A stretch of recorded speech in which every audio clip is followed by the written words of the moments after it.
And we are live with the WWE Raw Report. This is Toronto Stevie live on a hot Monday night. Um, Monday Night Raw this week was from Paris, France. So it was actually, they were actually 6 hours ahead of us. So Raw was at 2 o'clock this afternoon. So I was able to watch it this afternoon and in its entirety, even before I had dinner tonight. So let's look at the results from Paris, France. It was the King and Queen of the Ring tournament, and you had the superstar rivals, Penta and Rey Mysterio, and they were promoting the King of the Ring tournaments. They look back at last week, and then there was a video package of last week. And then to start off the show, Oba Femi comes out, and the crowd in Paris is really into Oba's entrance. They're starting to do the little Oba Femi dance kind of thing, and they even did a segment during the commercial break of fan cam, the fans showing that as well. But Oba Femi comes down and struts his way to the ring. He's got a microphone and he cuts a promo. He tells the Paris crowd um, um, that I've got the business to attend to, or something to that effect. Anyway, um, the crowd, so they talk about, he was talking about Paul Heyman. um, and how Paul Heyman doesn't like predictions, he likes spoilers. Well, Oba Femi has a spoiler for him tonight. He will run through every man in the King of the Ring tournament, and he'll be in the final, um, and he will be the King of the Ring. That was just basically Oba Femi's promo. Um, he also talks about collecting trophies, but there's one he has not yet collected, and that is the head of Brock Lesnar. So it certainly seems like there will be a third match of Oba Femi versus Brock Lesnar. Because it's like one win each. He said he also mentions Paul Heyman unleashed the beast on Oba, but Oba, they're 1-1, but Oba will come for him. Oh, sorry, I'm sweating like the pig right now.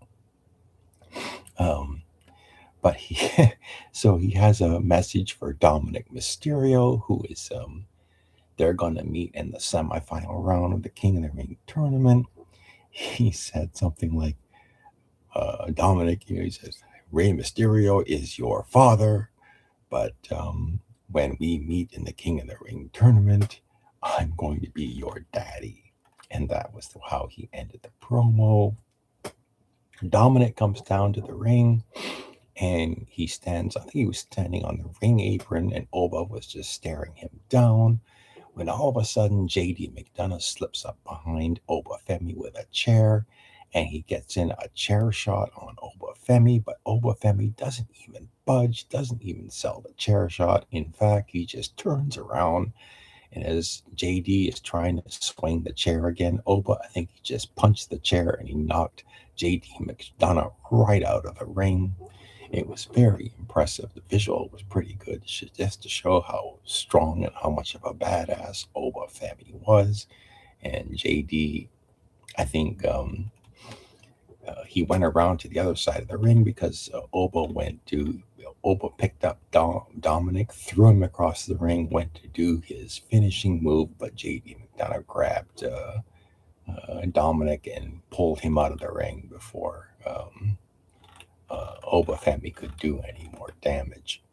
But I certainly hope that Oba Femi just destroys Dominic Mysterio to punch his ticket to the finals of the King of the Ring tournament. I think this definitely is Obafemi's tournament to win, and he should be the king of the ring for 2026. Um, the commentary team, Michael Cole is back with, I think, Corey Graves, and they talk about the Seth Rollins Braun Breaker match from the main event from last week, in which Braun Breaker speared Paul Heyman through I think, the barricade, and they said that Paul Heyman wasn't going to be here tonight, that he wasn't medically cleared, so uh, they're giving Paul Heyman a week off at least. But no Paul Heyman this week. Um, so division, so the division is kind of down, just the two guys, Braun Breaker and Austin Theory. Seth, he cuts this promo. I'm not sure if this was next, but he said something about how Division is in the back seat, and that Seth Rollins makes a reference to he wants to win the King of the Ring tournament and face Roman Reigns for the World Heavyweight title. It's been a while since these two guys faced off. A lot of history between these two. But coming back from the commercial break, it is the opening match another first round match in the women's, in the Queen of the Ring tournament. It is Chelsea Green versus Becky Lynch versus Liv Morgan versus Alexa Bliss.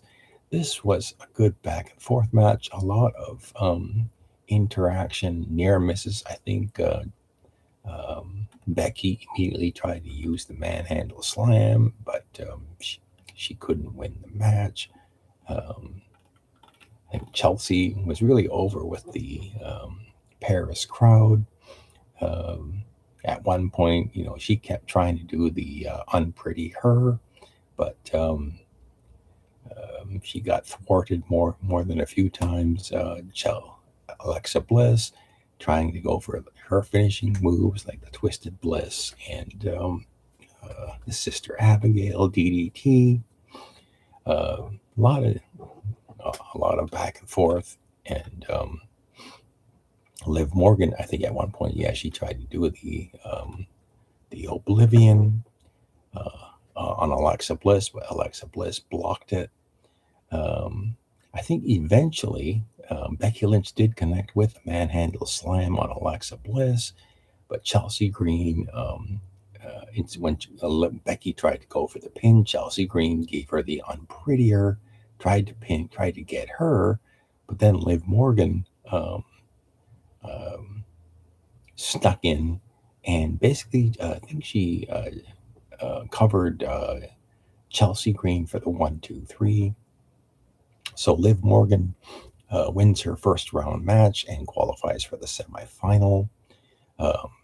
She's basically said that if she wins the Queen of the Ring tournament, that she is going to go to SmackDown and face Rhea Ripley for the other title and be basically, I guess, that dual champion on both shows. I mean, like, I don't know if this is a good idea. These two have had a feud before, and I think that was the one where Rhea Ripley got injured. So, I don't know whether that's, who's the bigger star, Liv Morgan or Rhea Ripley? I would say Rhea Ripley, but WWE just might be in a habit to put both of the titles on Liv Morgan. So the commentary team are still talking about the mask versus mask match in AAA Mexico. They hype up Triple Mania in September, two-night show. And then they hype later on tonight, it will be Penta defending the Intercontinental title against Rey Mysterio. And they did have some video packages promoting this match as well. previously on SmackDown on Friday, Chad Gable showed up, and at that time, I thought that Chad Gable was going to show up, was going to sign with SmackDown, but tonight he shows up on Raw. He actually is there to, he's sort of like on this apology tour. He apologizes to Penta, um, but Penta basically tells him there's someone you need to apologize to, and it was somebody else, and that was and Chad Gable would have another segment later on in the show, coming back from the commercial break. Um, they say that uh, Saturday night's main event will actually take place on Sunday in Atlanta, Georgia, in September, um, and I think there's going to. I think it might conflict with it's either AEW or UFC. Um, there's like all kinds of shows on that same night, so it looks like WWE is going hard, strong, competing with AEW, trying to cut into their audience. Um, Backstage, there is a backstage segment with Seth Rollins and Montez Ford, and at one point they're confronted by Jacob Fatu and the Usos, and this kind of, at least this was the only kind of interaction that, no, I think Jacob had another interaction later on, but it certainly seems that they're still teasing the Jacob Fatu Jey Uso feud. Eventually, that's going to happen. Um, uh, I think Seth Rollins basically said that he's going to be the king of the ring, that um, and that he wants to face Roman Reigns for the title. But Jey Uso basically says, he got his marching orders from Roman Reigns to win the King of the Ring tournament and face Cody Rhodes for the undisputed title. So it certainly seems they're building towards. Maybe this will be I'm not sure if this will be the finals of the King of the Ring tournament. It could be Jey Uso versus Seth Rollins. Um, but we're going to have to see later on, because Seth Rollins is in a first round match, I think in the main event. Coming back from the commercial break is an Intercontinental Championship match. So since winning the title, Sol Ruka has to defend the title against the very first women's Intercontinental Champion, Lyra Valkyria. And this was a good showcase for Sol Ruka, because she really needs to get work in. And Lyra Valkyria was probably the right person to do this. She isn't going to win the title. I think she should just go back to the tag team division with Bayley. And Sol Ruka was able to use the Soul Snatcher and pin Lyra Valkyria and retain the women's Intercontinental title. So then Sol Ruka is celebrating in the ring. Meanwhile, backstage, yes, this is also where Jacob Fatu had a backstage segment, confronted by the Usos, and Jey Uso basically saying, complaining about that previous segment with Seth Rollins. And Jacob Fatu says, stop worrying about Seth Rollins. Maybe you should worry about LA Knight.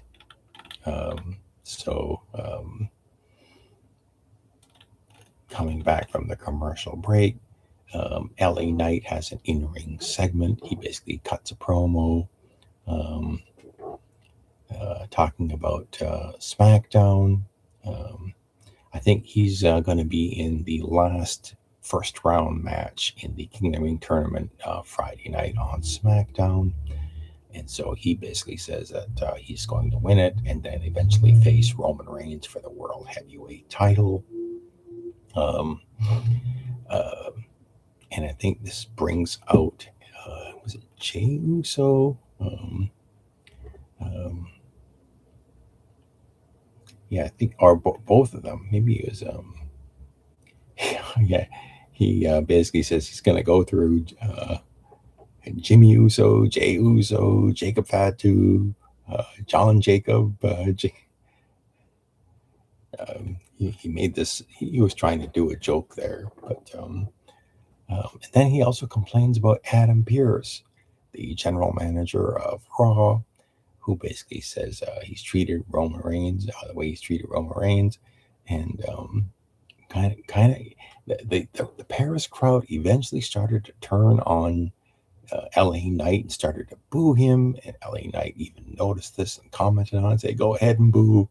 And this brought out Jey Uso, who had been acting like very heelish with um, uh, Jacob Fatu, because the crowd was really into Jacob Fatu, even the Paris crowd. So whenever Jey Uso is interacting with Jacob Fatu, he's acting very heelish. But in this segment where Jey Uso comes out and does his yeet dance or yeet thing, the crowd was really into it, and he was really the baby face in this segment, whereas LA Knight was the heel in this segment. So, I mean, I guess it just depends on who Jey Uso is interacting with, but he was pretty much the baby face in this segment. He even stopped and ran it back and kept doing it again. And but eventually things got heated between Jey Uso and LA Knight, and Jimmy Uso had to hold Jey back to prevent them from getting into a fight. There was a backstage segment, and this was the one that Penta was referring to. We had Chad Gable going up to Rey Mysterio and Dragon Lee, and basically he was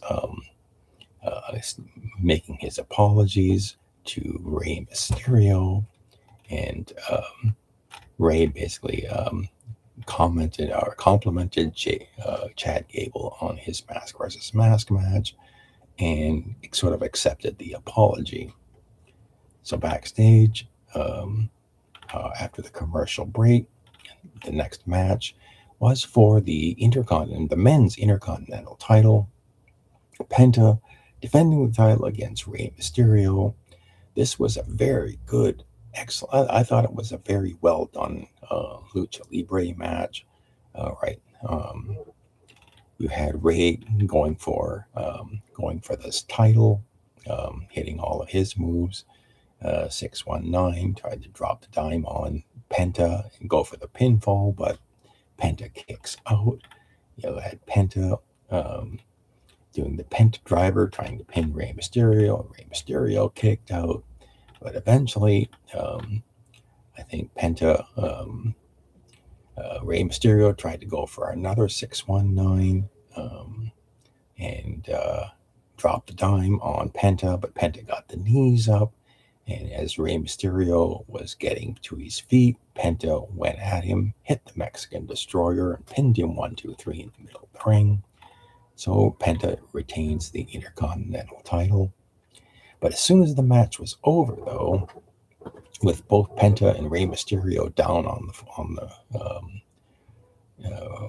with recovering from the match, they are both attacked by All Ego, Ethan Page, and Rusev. They start taking out the baby faces. I think at one point Rusev hit the Accolade on Rey Mysterio. And this brought out Dragon Lee. Dragon Lee started cleaning house, taking out both guys. And then I think it might have been Dragon Lee who got thrown out of the ring, or but eventually he got taken out. And I think it was Rusev who attacked Rey Mysterio again, and then just ripped his mask off. And before anybody could see Rey Mysterio's face, Penta took a towel and wrapped it around Rey Mysterio's head so you couldn't see anything. And this brought out Chad Gable. Chad Gable came into the ring as the clean house. He single-handedly took out Ethan Page and Rusev, and saved all of the baby faces. And then he started hitting all these German suplexes and on Penta. I mean on Ethan Page and Rusev, and just single-handedly took them out. And he grabbed the mask and gave the mask back to Rey Mysterio, and then Rey Mysterio quickly put the mask back on. So it certainly looks like that Chad Gable is firmly a babyface. Whether or not this results in maybe him winning a title, a secondary title, or whatever, we'll have to see how far that goes. Commentary team talks about the European tour and saying that there's going to be coming to London, England at the end of the month. And then we go back to the ring. I think it was the Queen of the Ring semifinals. So the semifinals, it'll be Io Sky versus Rhea Ripley, versus Raquel Rodriguez next week on Raw in the semifinals. And in the King of the Ring semifinal match, it will be Oba Femi versus Dominic Mysterio next week. So my predictions for this, Oba Femi, I think, is going to squash Dominic Mysterio. And the other one, I kind of want Raquel to win this. I think we probably are heading towards a Raquel Rodriguez versus Liv Morgan match. So I think that's my prediction. Raquel Rodriguez will beat Io Sky next week. So backstage, you had Roxanne Perez and Liv Morgan. She was upset that she didn't win her Queen of the Ring qualifying match, but Liv, of course, she wants the spotlight, and so says, "Oh, it's fine as long as I win."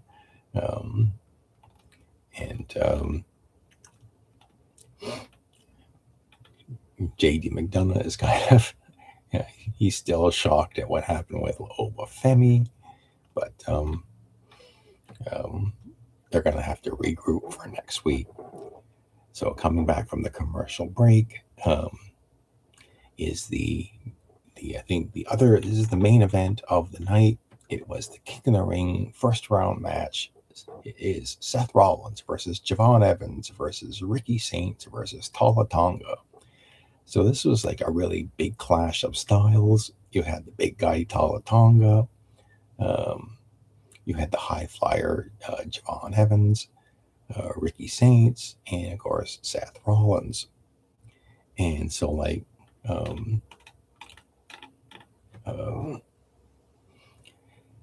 you had the big guy trying to take down everybody else, and all the other guys trying to chop down and take down the big Tala Tonga. And then you had Javon Evans flying around the ring trying to hit his finishing move on people, but he couldn't get it done. The OG cutter couldn't get it done. Rollins trying to hit the pedigree in the Falcon Arrow, but tried to go for pinfalls, but he couldn't get anybody down for a 3 count. And then I think was it Seth Rollins, or was it Javon Evans?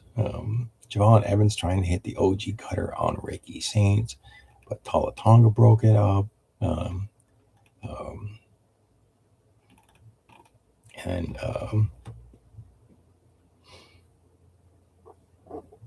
it was Seth Rollins.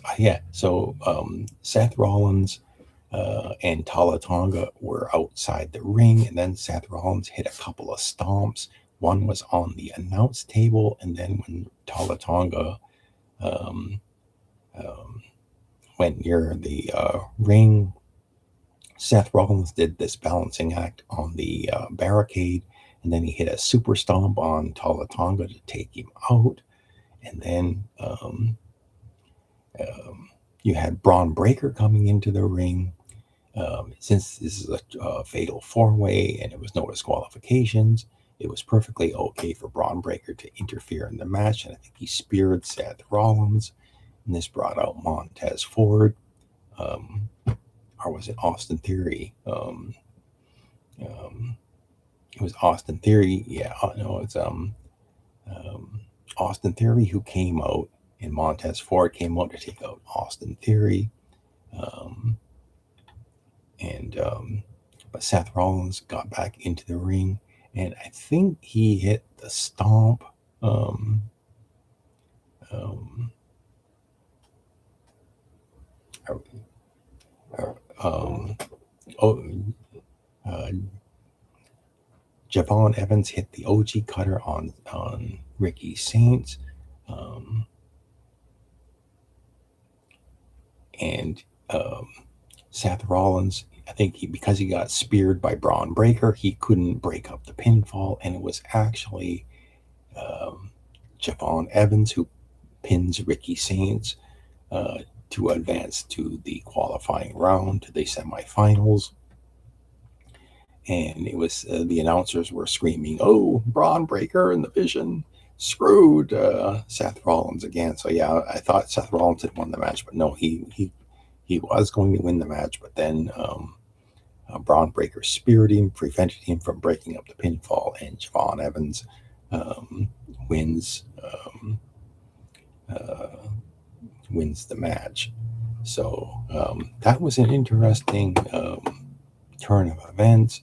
Of all those, of everybody in the match who I thought was going to advance, I never thought that Tala Tonga was going to advance. Kind of the same thing with Ricky Saints, but I thought it was surprising that they would put um, um, have Rollins get screwed over yet again. But I guess WWE really likes it when they screw people over. But we've got some comments. Good evening, everybody. Let's see who's here. Mr. Chobo is here. Hello, Anthony. How are you doing? It is really hot here, and it's hard to tell, but I am sweating tremendously. Because I got to take the cover off of the air conditioner. Um, then it'll be probably better in here. Uh, oh, you have this is Vic Sandman. Vic saying that Rhea is the bigger star. Oh, looks like I've got to go. Good night, everybody.